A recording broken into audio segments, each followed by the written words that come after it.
Pour commencer, je vous raconte l'histoire de la petite Mara dont vous recevez aux urgences, qui est âgée de 6 ans, qui présente une crise convulsive dans un contexte d'apyrexie. Elle avait comme antécédents familiaux, il n'y avait pas de consanguinité, il n'y avait pas de maladie neurologique, elle a 3 frères et sœurs en bon état de santé. Et pour ses antécédents personnels, elle était née à terme par voie basse sans incident. Son point d'essence était à 2,5 kg. Elle avait un bon développement psychomoteur, scolarisée en première année, jusque-là bien portante, avec un bon rendement scolaire. Donc, son histoire de la maladie, elle remonte à 2 semaines, marquée par la constatation d'un purpura des membres inférieurs, type vasculaire, associé à une hématurie macroscopique. Donc, traitée par son pédiatre par un repos avec une hydratation. L'évolution a été marquée par l'apparition à J7 d'urines qui sont devenues macroscopiquement. Euh, donc, à J7, il y avait éclaircissement des urines qui étaient hématiques, avec apparition d'une protéinurie d'aggravation progressive. Et à ce stade, jusqu'à ce stade, elle n'a reçu aucun traitement. À J14, elle a présenté une crise convulsive tonico-clonique généralisée sans fièvre, suivie 30 minutes après d'une deuxième crise qui a duré 5 minutes. Elle nous a été donc transférée, d'où son hospitalisation. À l'examen, elle était apyrétique, elle était eutrophique, elle avait un œdème palpébral bilatéral. À l'examen cardio-respiratoire, sa tension était 14,9, sa fréquence cardiaque était à 120 battements par minute et son TRC était immédiat. Elle était eupnéique, son auscultation cardio-pulmonaire était sans anomalie et son examen abdominal était parfaitement normal, il n'y avait pas de sensibilité, l'abdomen était souple. L'examen neurologique était normal avec un score de Glasgow à 15 sur 15. Elle n'a pas reconvulsé, il n'y avait pas de syndrome méningé, ses ROT étaient un peu vifs avec des RCP en flexion. L'examen cutané a montré un purpura infiltré déclive qui touche les 2 membres inférieurs avec un discret œdème des membres inférieurs du type rénal. À la bandelette, il y a 3 croix de protéines et 3 croix d'hématie. Le reste était négatif. Donc, pour récapituler, il s'agit d'un enfant qui est âgé de 6 ans, sans antécédents pathologiques notables, qui est admise pour convulsion tonico-clonique généralisée. À l'examen, elle est apyrétique, œdème palpébral et des membres inférieurs de type rénal, une HTA grade 2, un purpura vasculaire des membres inférieurs, un bon état hémodynamique, respiratoire et neurologique. À la bandelette, il y avait des protéines à 3 croix et des hématies à 3 croix. Donc, qu'est-ce que vous suspectez devant ce tableau? Allez-y, vous pouvez répondre au quiz. Vous avez 40 secondes. Donc, vous évoquez un lupus érythémateux systémique, une granulomatose de Wegener, purpura rhumatoïde, une GNA post-infectieuse ou un syndrome de Gout-Pasteur.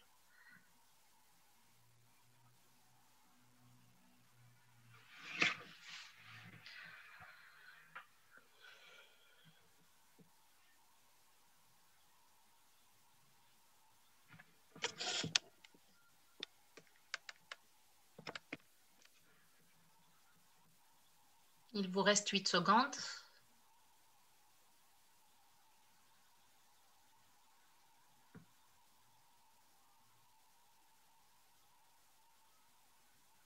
Donc, il y a 100% qui ont répondu purpura rhumatoïde et vous avez raison. Il y a 11% qui ont répondu à un lupus érythémateux systémique. Oui, il est légitime de l'évoquer devant l'atteinte cutanée, l'atteinte neurologique associée à une atteinte rénale. Donc, la triade, elle doit faire évoquer un lupus. La granulomatose de Wegener, il n'y a pas beaucoup d'arguments en faveur. Il n'y a pas l'atteinte ORL, il n'y a pas l'atteinte pulmonaire. Pour la GNA post-infectieuse devant l'hématurie, oui, mais le tableau, il ne fait pas GNA. Et le goût de pasture, il n'y a pas d'atteinte pulmonaire qui est en faveur. Donc, les 2 diagnostics à évoquer qui sont les plus plausibles, c'est le lupus érythémateux systémique et le purpura rhumatoïde. Donc, pour confirmer votre hypothèse, quel examen complémentaire demandez-vous? À votre avis, est-ce qu'on doit compléter par une IRM cérébrale, par un bilan immunologique, des anticorps antinucléaires avec des ANCA, par une étude du complément, le C3 et le C4, le facteur H et I et la biopsie rénale.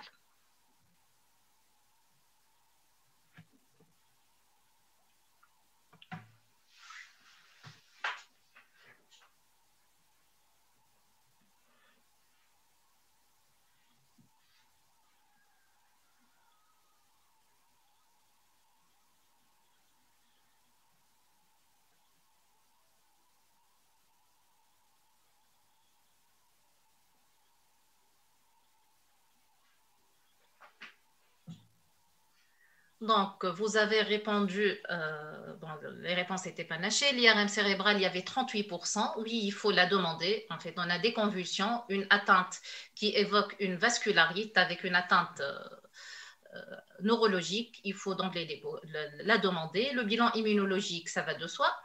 Pour le complément, oui. Et la biopsie rénale, il y a seulement 50% qui ont dit oui. Et ben oui, il faut la demander vu l'atteinte rénale type syndrome néphrotique, il faut la faire. Donc, on a fait des examens complémentaires. L'urée était à 12,1 millimol. La créatinine était 46 avec une clairance à 90 par millilitre par minute par 1,73. Une hyponatrémie à 128. Le potassium était à 4.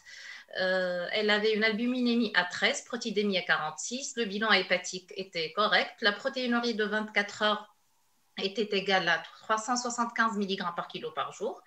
Et l'NFS a montré une anémie à 9,8 grammes, des globules blancs à 10 200, des plaquettes à 596 000. Le TP, l'hémostase était correcte. Donc, suite au résultat de ce bilan, quel diagnostic, quelle proposition vous pouvez retenir? Est-ce un syndrome néphrotique impur, un syndrome néphrotique primitif, une insuffisance rénale chronique, un syndrome de sécrétion inappropriée d'ADH ou bien une hyponatrémie de dilution?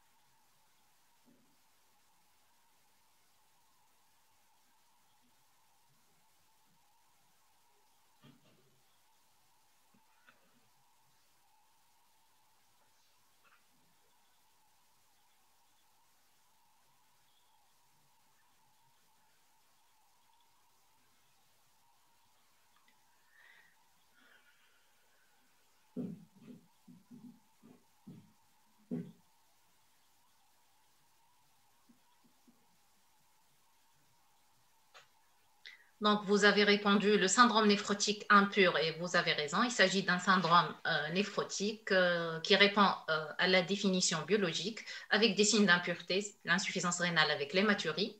Syndrome néphrotique primitif, bien sûr que non. L'insuffisance rénale, elle n'est pas chronique, elle est aiguë. Le syndrome de sécrétion inappropriée d'ADH, non. Et l'hyponatrémie de dilution, c'est une réponse correcte. Il y a une hyponatrémie avec une hypoprotidémie. Donc, on a complété par une IRM cérébrale chez notre patiente qui avait montré des signes, une hypodensité cortico-sous-corticale en occipital bilatéral qui évoque un PRES syndrome qui est en hypersignal T2 et T2 flair. Donc, probablement, les convulsions étaient en rapport sans HTA. La biopsie rénale, on l'avait complétée, elle a montré donc une prolifération mésangiale avec des signes de fibrose, donc segmentaire, avec une nécrose fibrinoïde, une fibrose cicatricielle. À l'IFD, il y avait des dépôts mésangiaux d'IgA. Donc, ces constatations permettent de retenir quel diagnostic: le lupus, le syndrome néphrotique primitif, le purpura rhumatoïde, la maladie de Berger ou le syndrome néphrotique secondaire à une GNMP, à une glomérulonéphrite membrano-proliférative. Vous pouvez répondre.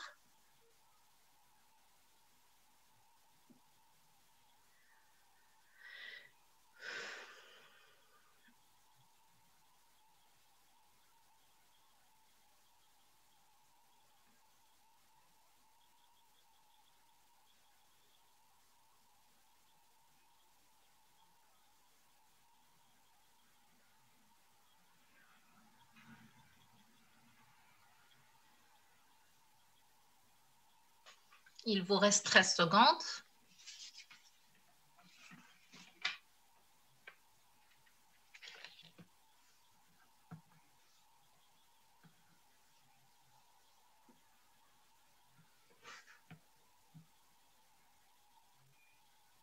Donc, vous avez la majorité ont répondu purpura rhumatoïde compliquée de néphropathie sévère. Vous avez raison.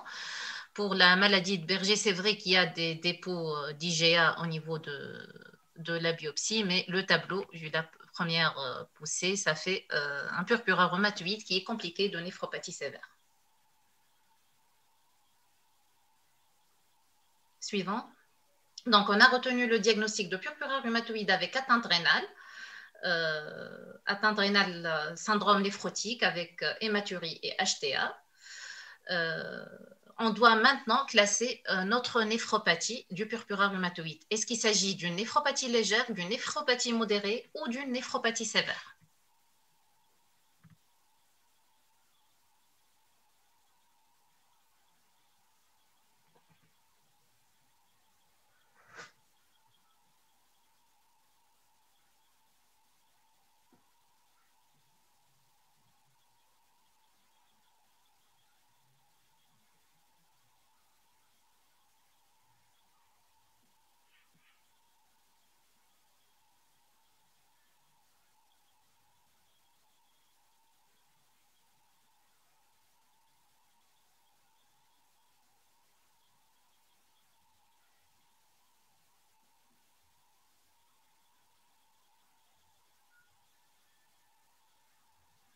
Donc, 33% ont répondu modéré et 67% sévère. La bonne réponse, c'est une néphropathie sévère. Et on va voir maintenant comment évaluer la sévérité de la néphropathie du purpura rhumatoïde. Quels critères de sévérité? En fait, pour évaluer la sévérité de la néphropathie, il s'agit de critères biologiques, cliniques et histologiques. Biologiquement, la protéinurie, si elle dépasse 1 gramme par litre, avec en présence ou non d'un syndrome néphrotique, insuffisance rénale, tous ces arguments sont en faveur d'une néphropathie qui est sévère. Sur le plan clinique, les signes néphrétiques, l'HTA, le syndrome œdémateux sont des signes cliniques de sévérité. Et sur le plan histologique, en fait, avant, on utilisait la classification de l'ISKD pour classifier l'atteinte de la néphropathie de purpura rhumatoïde. Maintenant, de plus en plus, on donne lieu à la classification Oxford, vu que l'ISKD ne prend pas compte de la prolifération des capillaires, de l'atteinte vasculaire et de la glomérulosclérose. Donc, plaque suivante. Donc, pour la classification d'Oxford, elle prend compte de l'hypercellularité mésangiale, de la glomérulosclérose, de l'atteinte endocapillaire, de l'atrophie tubulaire et bien sûr de l'atteinte des croissants extracapillaires.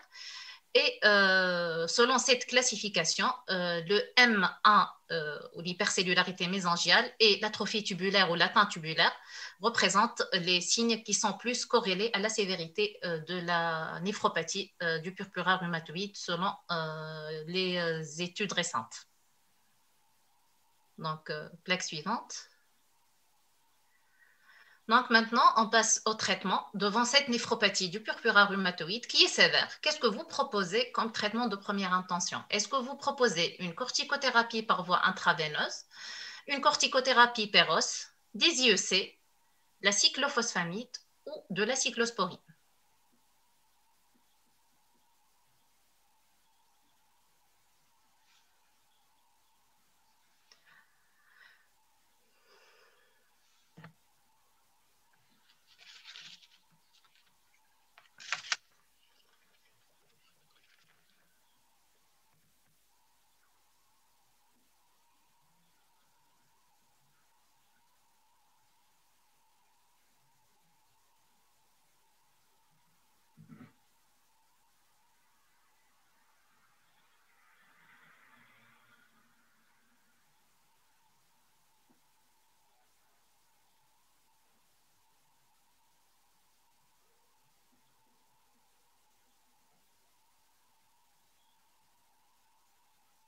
Donc, 67% ont répondu une corticothérapie IV. Et bien sûr, il faut passer de la corticothérapie IV. Par contre, la corticothérapie orale, elle n'a aucune place dans la néphropathie du purpura rhumatoïde. Les IEC, bien sûr, oui, il faut donner des IEC.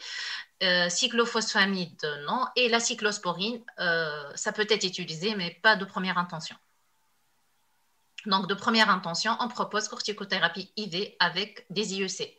Donc, pour le protocole thérapeutique, les néphropathies légères avec une protéinurie qui est minime, généralement inférieure à 0,5 g, plus ou moins associée à une hématurie, on essaye des IEC pendant 6 mois et on voit le résultat. Pour les formes modérées où la protéinurie est modérée inférieure à 1 g, où il n'y a pas de syndrome néphrotique ou néphrétique, on associe des IEC et des ARA2. En l'absence de réponse du traitement dans les 2 semaines, donc il faut bien surveiller notre patient, dans les 2 semaines, s'il ne répond pas, s'il ne diminue pas sa protéinurie, on doit traiter comme forme sévère.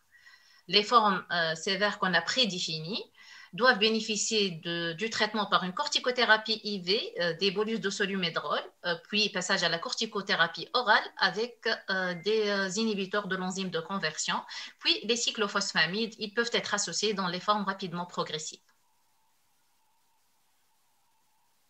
Donc, comme je l'ai dit, il n'y a pas de place à la corticothérapie orale dans plusieurs études, aucune place pour la corticothérapie orale au cours de la néphropathie du purpura rhumatoïde.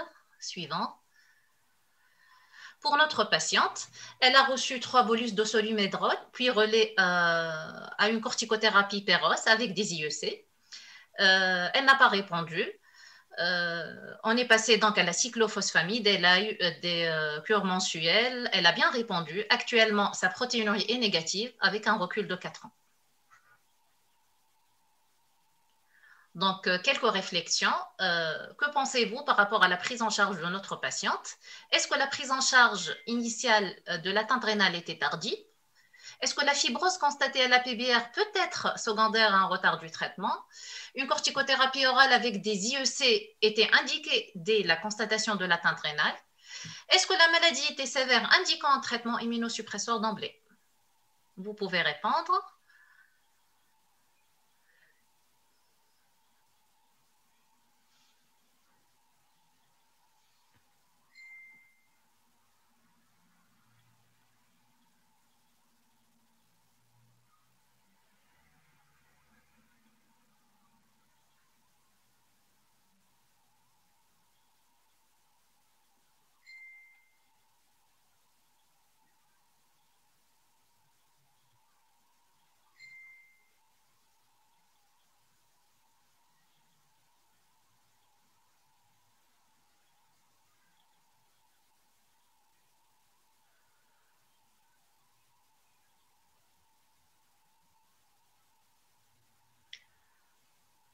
Donc, 33% ont répondu la prise en charge initiale était tardive, tout à fait.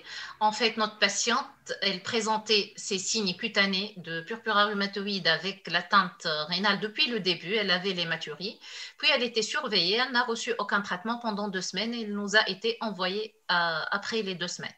Donc, on aurait dû la traiter dès le début. La fibrose constatée, elle peut être secondaire au retard, tout à fait.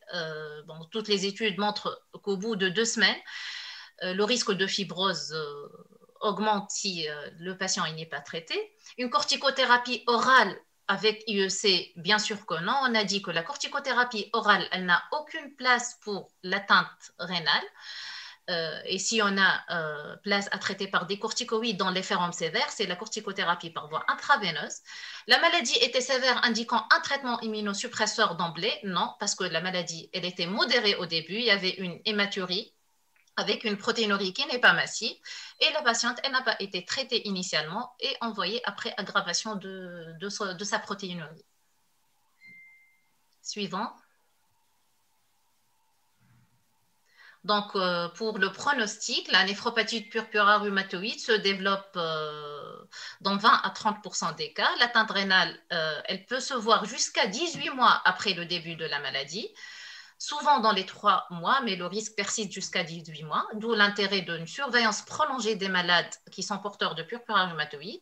Et il y a approximativement 2% des patients qui développent une néphropathie chronique qui évolue vers l'IRC.